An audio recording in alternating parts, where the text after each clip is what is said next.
Salut, c'est Alain. Savez-vous que les chercheurs estiment qu'une personne moyenne, on va dire, prend environ, allez, on va dire 35 000 décisions par jour, ce qui est le minimum en fait. Ce qui fait, si je fais un petit calcul, là, en moyenne 25 décisions à la minute, sachant que dans ce calcul, bien sûr, j'ai pas enlevé toutes les heures de sommeil.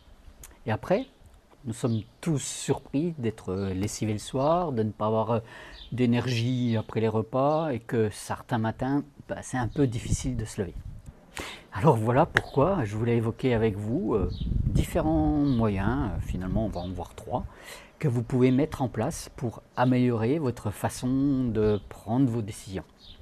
Mais avant de vous détailler tout cela, si vous êtes nouveau sur cette chaîne, sachez que j'y diffuse du contenu pour vous aider à améliorer votre organisation, votre leadership, votre impact, pour ainsi exploiter la meilleure version qui est en vous.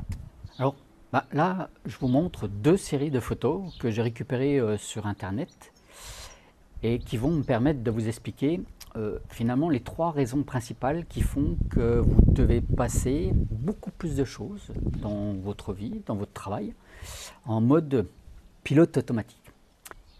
Alors selon vous, en regardant ces photos-là, quelle est la particularité commune, on va dire, entre ces deux personnes connues que sont Barack Obama et Mark Zuckerberg? Je vous laisse regarder un peu ces photos-là. En fait, on se rend compte que les deux s'habillent pratiquement tout le temps de la même façon. Pas de la même façon, les deux. Quand on y regarde de plus près, c'est les mêmes à peu près couleurs de costume et de chemise pour Barack Obama quand il était président. Et puis c'est des t-shirts, des jeans, à peu près de la même couleur pour Zuckerberg. En fait, derrière ce dress code se cache une vraie raison qui est physiologique. À chaque fois que vous avez besoin de prendre une décision, vous sollicitez votre cerveau pour mettre votre attention là, sur ce que vous voulez faire et vous mettez en marche votre volonté pour agir. Mais utiliser votre volonté, votre attention, cela finalement ne fonctionne pas très bien. En tout cas, ça ne fonctionne pas très bien sur la durée. Car voici la découverte de ces dernières années. En fait, nous avons une dose limitée à notre disposition pour prendre des décisions, pour agir avec volonté.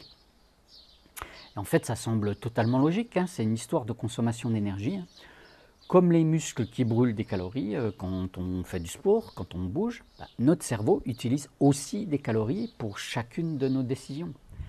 Donc, il est normal qu'à un moment donné, on ne puisse plus choisir sans réinjecter du fuel dans la machine, car à un moment donné, la partie de votre cerveau qui contrôle vos choix conscients n'a plus assez de puissance. N'a plus assez de puissance pour prendre des décisions qui pourraient être sans fin. Plus vous sollicitez la volonté et moins vous avez de réserve pour la suite de la journée.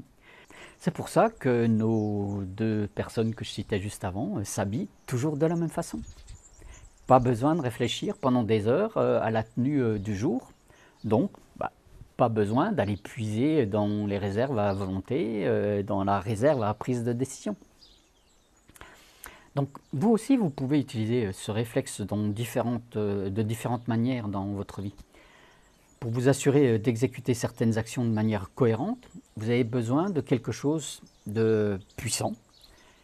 Vous devez finalement exploiter la partie de votre cerveau là, qui fait des choses automatiques, qui vous permettent de finalement chanter le système constant de décision sur l'action. Donc vous devez vous automatiser. Finalement, cette automatisation est le processus qui consiste à mettre certaines de vos décisions, certaines de vos actions quotidiennes sur pilote automatique afin qu'elles se produisent sans avoir nécessairement des pensées conscientes. Lorsque vous exploitez cette, on va dire, intelligence cachée, les avantages vont être incroyables. Je vous en donne trois. Nous avons finalement déjà abordé la première, c'est l'augmentation de l'énergie mentale. À force de prendre des décisions, vous vous sentez épuisé. Vous n'avez plus l'énergie, même pour des petites décisions. C'est pour ça que vous affalez dans le canapé le soir en rentrant, que vous avez du mal à décider qu'est-ce que vous allez manger, ou pire même ce que vous allez regarder à la télévision. Mais si vous réduisez autant que possible la prise de décision quotidienne, vous allez libérer de l'espace, vous allez libérer votre esprit Et vous allez donc réduire votre niveau finalement de stress de décision. Vous dégagez également de la place dans la matière grise là, pour des choses qui sont bien plus importantes que juste décider ce que vous allez manger. La solution donc passe par un mode automatique pour définir, par exemple dès le début de la journée, ce sur quoi vous devez consacrer votre énergie, ce à quoi vous allez consacrer votre volonté, votre focus de façon totalement prioritaire. Et puis en laissant le reste pour plus tard. Le moins important sera après si vous avez encore l'énergie. En deuxième, utilisez les ondes alpha. Alors ok, là c'est comme ça, dit comme ça, c'est peut-être pas très explicite. En fait, ce phénomène, nous le pratiquons déjà tous. Parce que certainement comme moi, vous avez remarqué que vous avez plein de nouvelles idées sous la douche, par exemple. Que vous êtes hyper créatif quand vous allez vous promener dans la nature, comme ça, de façon nonchalante. C'est juste parce que vous ne pensez pas finalement à tous les gestes nécessaires, par exemple pour prendre votre douche.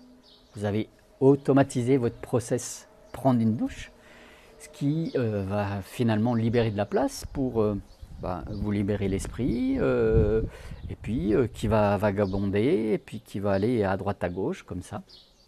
C'est d'ailleurs exactement la même chose quand vous partez marcher, hein. Vous ne pensez pas au fait de mettre un pied devant l'autre, là. Vous êtes juste dans le fait d'être présent, de profiter d'une activité physique dans un environnement plaisant. Ça libère votre esprit. Et en fait, sans le savoir, vous rentrez finalement dans une attitude de méditation. Et d'ailleurs, si on mesurait vos ondes cérébrales quand vous faites tout cela, elles correspondraient à ces fameuses ondes alpha dont je parlais tout à l'heure. Alors vous voyez bien où je vous emmène là, imaginez ce que cela peut rendre possible lorsque vous passez en mode automatique, que vous décidez de façon beaucoup plus automatique, que vous faites des actions de façon automatique. Obligatoirement, vous allez libérer de l'espace pour vos pensées créatives, pour donner plus de liberté à vos pensées, pour avoir la capacité de contempler différemment vos problèmes et peut-être établir des liens ou voir des opportunités là où vous ne les voyez pas. Et le troisième point de l'automatisation est finalement ce qu'on pourrait appeler la répétition. Quand on observe un pilote d'avion, que fait-il avant de décoller, avant de démarrer l'avion? Il suit une checklist. Il passe finalement en revue une liste de choses, la préparation de son vol, qui passe par des contrôles, et ces contrôles, finalement, il ne les invente pas, hein, il suit un book qui est écrit. Donc rendez-vous compte du temps et de l'énergie que vous pouvez économiser si vous rentrez vous aussi dans ce type de dynamique. Si vous partez par exemple, on va dire souvent en déplacement, vous pouvez vous créer une checklist pour ne rien oublier dans votre valise. Idem à la maison, pour vous simplifier la façon de préparer vos repas. Pourquoi ne pas utiliser un modèle de planification de vos menus et ainsi être en capacité de lister vos courses. Cela peut être aussi de partager par exemple un agenda avec vos équipes qui vous permet en plus de partager des contenus, par exemple des préparations de réunions. Vous le voyez, hein, le but ici est de réduire le nombre de décisions à prendre et de vous économiser du temps, de vous économiser de l'énergie. Et pour conclure, voici ce que je voudrais vous dire. J'ai personnellement construit, à titre professionnel, hein, principalement, des petites listes que je suis à la lettre.